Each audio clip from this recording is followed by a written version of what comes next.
Et si les partenaires sociaux réussissaient à se mettre d'accord sur l'assurance chômage? Ils se retrouvent aujourd'hui, mardi, au siège du MEDEF pour une nouvelle séance de négociation.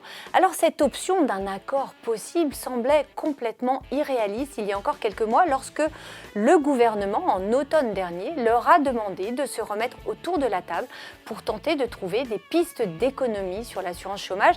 Et la lettre de cadrage du gouvernement était extrêmement contraignante puisqu'il s'agit de faire jusqu'à 4 milliards d'euros d'économies dans les 3 ans à venir.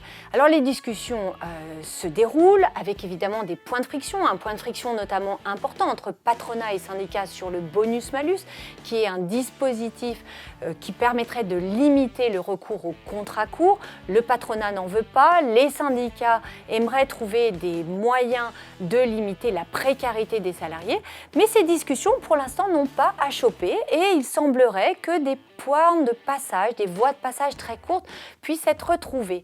Si tel était le cas, le gouvernement serait certainement bien ennuyé parce qu'au final, il est probable que patronat et syndicats tomberaient sur un accord qui soit bien en deçà de la demande gouvernementale avec un niveau d'économie certainement inférieur. Alors que fera du coup dans ce cas-là le gouvernement?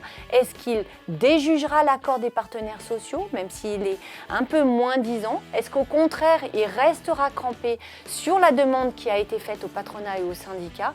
Tout est ouvert, mais en tout cas, il se pourra qu'il y ait un petit changement de tonalité lors de cette séance de négociation.